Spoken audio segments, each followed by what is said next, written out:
மதுவிலக்கை ஏற்படுத்த வேண்டும் என்று என்ற கோரிக்கை வலுப்பெற்று வருவதில் பாட்டாளி மக்கள் கட்சி மகிழ்ச்சி அடைகிறது.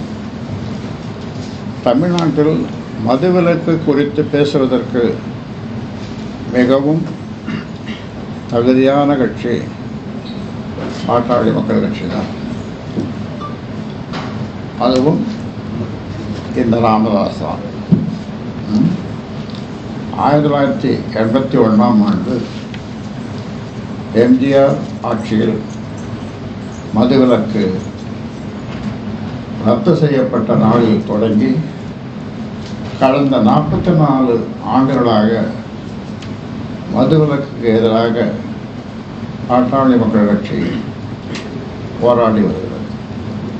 மது ஒழிக்கப்பட வேண்டும் என்பதுதான் பாமகவின் நோக்கம், எண்ணம்.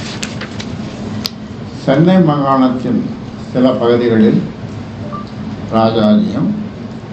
ராஜாஜி சென்னை மாகாணம் முழுவதும் ஓமந்தூர் ராமசாமி ரெட்டியாரும் மதுவிலக்கை கொண்டு வந்தனர்.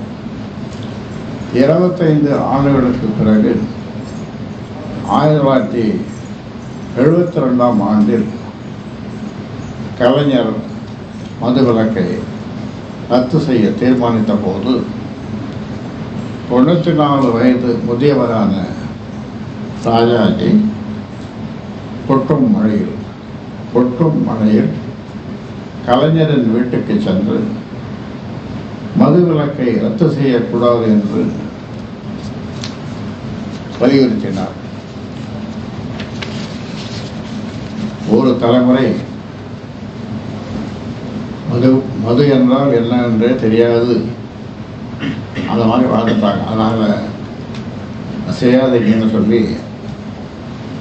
ராஜாஜி கொட்டும் மழை 94 வயசு அவர்கள்.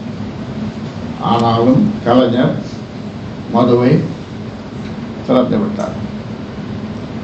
அப்போதிலிருந்து சில ஆண்டுகளை தவிர பிற காலங்களில் மது பெரும் சிக்கலாகவே உள்ளது. இப்போது தமிழ்நாட்டை ஆளும்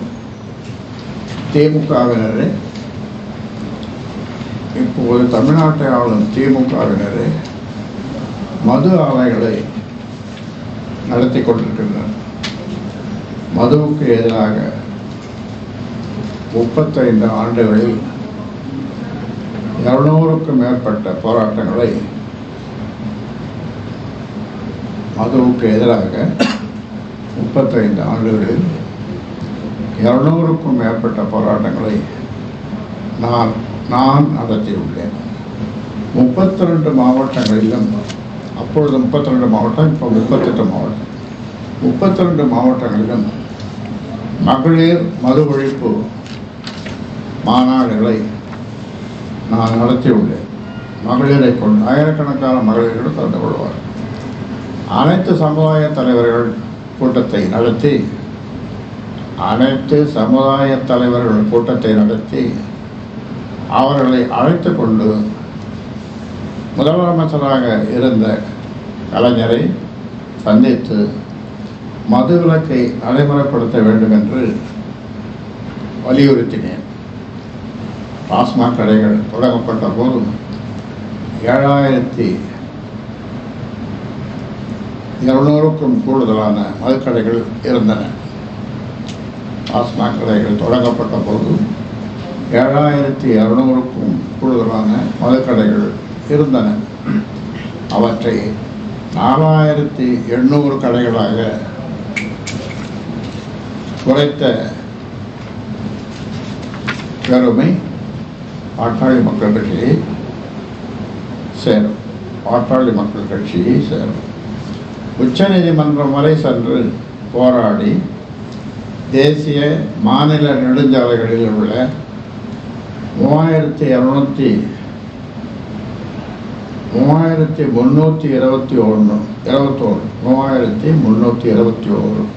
மதுக்கடைகளை மூட வைத்தது பாட்டாளி மக்கள் கட்சி தான்.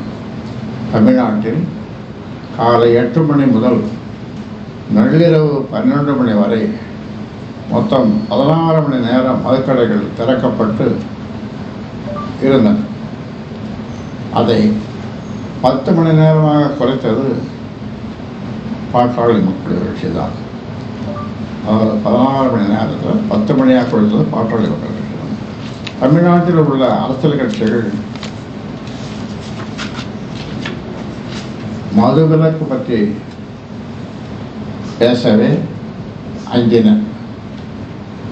2016ஆம் ஆண்டு பாமக தேர்தல் அறிக்கையில் தமிழ்நாட்டில் பாமக ஆட்சிக்கு வந்தால் முதல் நாள் முதல் கையெழுத்து மதுவிலக்கு என்று அறிவித்தோம். அதன் பிறகுதான் திமுக உள்ளிட்ட கட்சிகள் மதுவிலக்கு பற்றி பேசத் தொடங்கின. இப்போதும் தமிழகத்தில் மதுவுக்கு எதிராக தீவிரமாக போராடி வருவது பாட்டாளி மக்கள் கட்சி தான். தமிழ்நாட்டில் முழுமையான மதுவிலக்கை கொண்டு வருவதற்கு பாட்டாளி மக்கள் கட்சியால் மட்டும்தான் முடியும். அதை நாங்கள் சாதிப்போம்.